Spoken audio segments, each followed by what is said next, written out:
Good morning everyone, welcome to study with Aastha YouTube channel. यदि आप channel पर पहली बार विजिट किए हों तो चैनल को सब्सक्राइब ज़रूर कर लें, साथ में बेल आइकन को प्रेस कर लीजिए ताकि हमारी सभी वीडियोज़ के रेगुलर नोटिफिकेशन आपको मिलते रहें।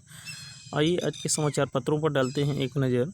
भारत व चीन के सैन्य कमांडरों की बैठक में एलएसी से तनाव घटाने और सैन्य एवं कूटनीतिक स्तर पर बातचीत जारी रखने पर सहमति जताई गई है।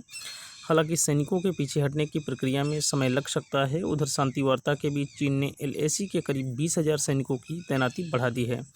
भारी मात्रा में हथियार जमा किए गए हैं। दोनों देशों के बीच मंगलवार को चुशूल में वार्ता हुई जो 12 घंटे चली। बुधवार को सूत्रों ने कहा दोनों में सहमति बनी है कि जल्द चरणबद्ध और क्रमिक तरीके से सेना पीछे जाएंगी, लेकिन इसके तौर तरीके क्या होंगे यह तय नहीं है। सूत्रों के अनुसार विदेश मंत्रियों की 17 जून की बैठक में सहमति के आधार पर यह फैसला हुआ है। दिल्ली पुलिस ने अदालत में पेश प्रारंभिक जांच रिपोर्टों में कहा है कि पूर्वी दिल्ली के दंगों के लिए सऊदी अरब और देश के अलग अलग हिस्सों से मोटी रकम आई थी। पुलिस ने बुधवार को यह भी कहा कि ये दंगे अचानक नहीं भड़के थे, बल्कि दिल्ली में अधिक से अधिक जान माल की हानि के लिए पहले से तैयारी की गई थी। दिल्ली पुलिस की स्पेशल सेल ने अदालत से आग्रह किया कि उन्हें इन दंगों की जड़ों तक पहुंचने व आरोप पत्र दाखिल करने के लिए वक्त दिया जाए। पटियाला हाउस स्थित अतिरिक्त सत्र न्यायाधीश धर्मेंद्र राणा की अदालत में पुलिस की तरफ से इन दंगों के 3 महत्वपूर्ण किरदारों को लेकर अहम जानकारी दी गई है। कोरोना संक्रमण के खतरे के मद्देनज़र संघ लोक सेवा आयोग ने 4 अक्टूबर को होने वाली सिविल सर्विस प्रारंभिक परीक्षा के लिए उम्मीदवारों को परीक्षा केंद्र बदलने का विकल्प दिया है। आयोग द्वारा दी गई जानकारी में कहा गया है कि संघ लोक सेवा आयोग सिविल सेवा प्रारंभिक परीक्षा और भारतीय वन सेवा प्रारंभिक परीक्षा का आयोजन 4 अक्टूबर रविवार को पूरे भारत में संशोधित कार्यक्रम और इसके तहत 5 जून 2020 को प्रकाशित आरटीसी के अनुसार करेगा।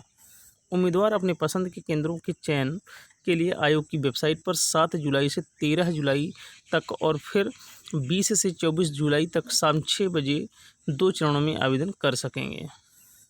शेयरचैट, रोपोशो और चिंगारी जैसी भारतीय वीडियो शेयरिंग ऐप के यूजर्स में भारी इजाफा हो रहा है। टिकटॉक, शेयरिट जैसे चीनी ऐप पर प्रतिबंध लगाए जाने के बाद यह रुख देखा गया है। स्थानीय भाषाओं में सेवा देने वाली शेयरचैट ने बुधवार को कहा कि पिछले 2 दिनों में उसके यूजर्स में अचानक से तेज़ी दर्ज की गई है। कंपनी का दावा है कि उसकी ऐप के हर घंटे लगभग 5 लाख डाउनलोड हो रहे हैं। शेयरचैट के सह संस्थापक फरीद अहसान ने कहा है कि चीनी ऐप पर प्रतिबंध लगने के बाद उसकी ऐप के 1.5 करोड़ से अधिक डाउनलोड हो चुके हैं।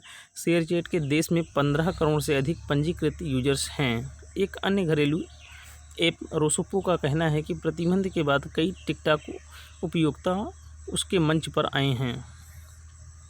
पेरिस समझौते से दूरी बनाने वाले अमेरिका से जलवायु परिवर्तन के मोर्चे पर एक अच्छी खबर है। अमेरिकी कांग्रेस की हाउस सेलेक्ट कमेटी ने वर्ष 2050 तक शून्य कार्बन उत्सर्जन का रोडमैप जारी किया है।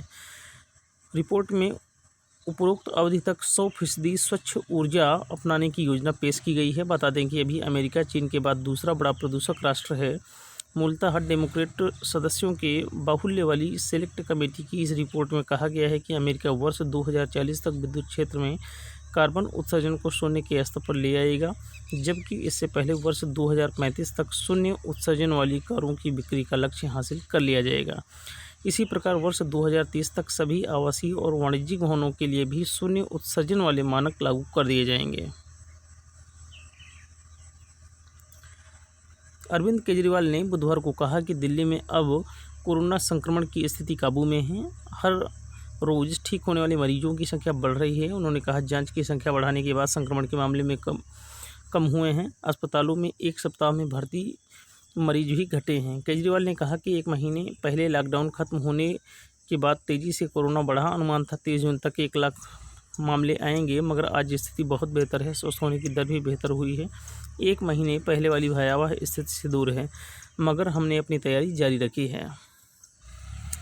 अश्वगंधा और गिलोय से बनी बाबा रामदेव की दवा को भले ही सरकार ने कोरोना के उपचार के लिए अभी ठीक नहीं माना हो, लेकिन इन 2 जड़ी बूटियों के महत्व को खारिज नहीं किया गया है। वैज्ञानिक एवं औद्योगिक अनुसंधान परिषद ने अश्वगंधा और गिलोय के कोरोना उपचार के लिए रोगियों पर परीक्षण आरंभ कर दिए गए हैं। CSIR की जम्मू स्थित प्रयोगशाला Indian institute of integrative medicine के निदेशक डॉक्टर राम विश्वकर्मा ने कहा कि अश्वगंधा और गिलोय के दूसरे चरण के ट्रायल देश के कई अस्पतालों में आरंभ हो गए हैं, जबकि एक और अन्य औषधि मुलेठी के परीक्षण भी जल्द शुरू कर दिए जाएंगे।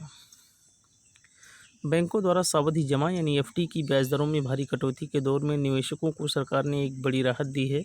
सरकार ने सार्वजनिक भविष्य निधि पीपीएफ समेत डाकघर की छोटी बचत की ब्याज दरों में जुलाई सितंबर के लिए बदलाव न करने का फैसला किया है। इस फैसले से निवेशकों को ऊंची दरों का लाभ मिल सकेगा। डाक विभाग ने एक अधिसूचना में इसकी जानकारी दी है। अभी पीपीएफ पर 7.10%, जबकि वरिष्ठ नागरिक जमा योजना में 7.40% ब्याज मिल रहा है।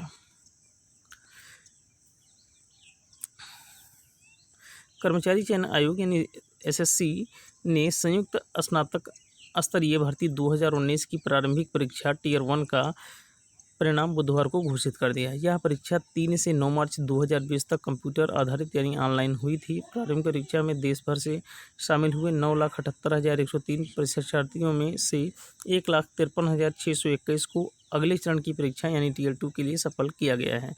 टियर 2 परीक्षा अक्टूबर में होगी।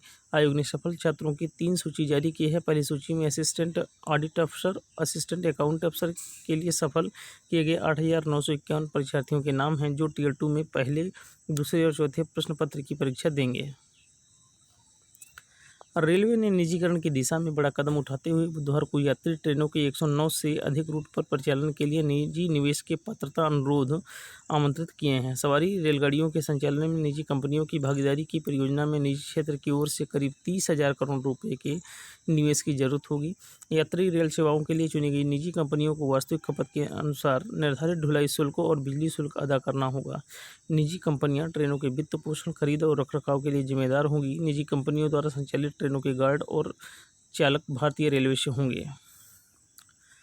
वरिष्ठ राजनयिक इंद्रमणि पांडे को जिनेवा में संयुक्त राष्ट्र और अन्य अंतर्राष्ट्रीय संगठनों के लिए भारत का अगले स्थायी प्रतिनिधि के रूप में नियुक्त किया गया है। पांडे 1990 बैच के भारतीय विदेश सेवा के एक अधिकारी हैं और इस समय वह विदेश मंत्रालय में अतिरिक्त सचिव हैं। विदेश मंत्रालय ने एक बयान में कहा, उनके जल्द ही अपना पदभार संभालने की उम्मीद है। अपने लगभग 3 दशक के करियर में पांडे ने दमिश्क, काहिरा, इस्लामाबाद, काबुल, मस्कट और जिनेवा में भारतीय मिशनों में कार्यरत रहे हैं।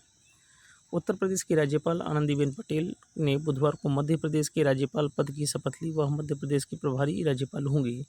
मध्य प्रदेश हाईकोर्ट के मुख्य न्यायाधीश अजय कुमार मित्तल ने आनंदीबेन को यहां राजभवन में शाम 4:30 बजे आयोजित एक सादे समारोह में राज्यपाल के पद की शपथ दिलाई। इस अवसर पर मुख्यमंत्री शिवराज सिंह चौहान, प्रदेश के कुछ राजनीतिज्ञ एवं वरिष्ठ अधिकारी मौजूद थे।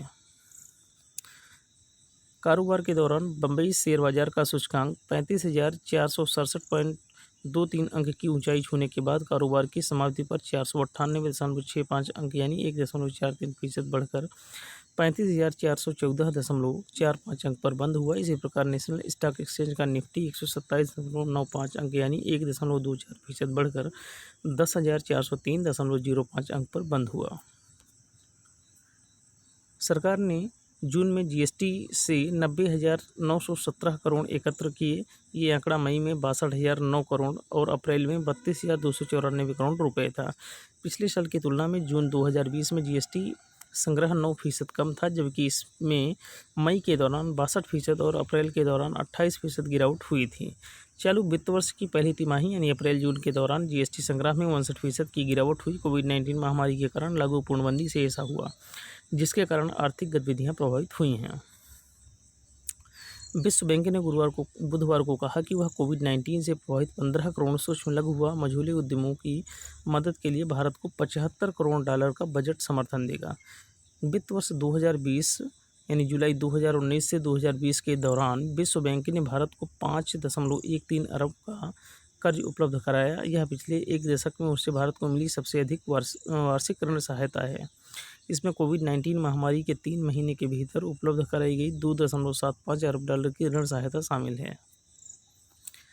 बॉलीवुड सितारे आलिया भट्ट, ऋतिक रोशन और कॉस्ट्यूम डिजाइनर नीता लुल्ला उन 819 कलाकारों और अधिकारियों में शामिल हैं जिन्हें academy of motion pictures arts and sciences में शामिल होने के लिए आमंत्रित किया गया है। आलिया भट्ट की फिल्म गली बॉय को 2019 ऑस्कर पुरस्कार के लिए सर्वश्रेष्ठ अंतर्राष्ट्रीय फीचर फिल्म की श्रेणी में भारत की ओर से भेजा गया था। हालांकि इस फिल्म को पुरस्कार नहीं मिल पाया था। AMPAS में शामिल होने के लिए जिन अन्य जानी मानी भारतीय शक्तियों को आमंत्रित किया गया है उनमें कास्टिंग निदेशक नंदिनी श्रीकेंत, डॉक्यूमेंट्री फिल्म निर्माता नितिशा जैन, शर्ली अब्राहम, अमित मधेसिया और विजुअल इफेक्ट सुपरवाइजर विशाल आनंद और संदीप कमल शामिल हैं। भारत ने एशियन कप 2027 फुटबॉल की मेजबानी के लिए दावेदारी की है। एशियाई फुटबॉल महासंघ ने बताया है कि भारत समेत 5 देश मेजबानी की दौड़ में हैं। भारत के अलावा ईरान, कतर, सऊदी अरब और उज्बेकिस्तान भी मेजबानी का दावा पेश कर चुके हैं। AFC ने एक बयान में कहा, AFC अब सभी दावेदारी संघों के साथ काम करेगी। तमाम पहलुओं की समीक्षा के बाद AFC एशियन कप के 19वें संस्करण की मेजबानी का ऐलान 2021 में किया जाएगा। यदि आज का सेशन पसंद आया हो तो वीडियो को लाइक करें, शेयर करें और कमेंट करें और स्टडी विद आस्था के यूट्यूब चैनल को सब्सक्राइब करें। Thank you so much. शुक्रिया, धन्यवाद। Have a nice day.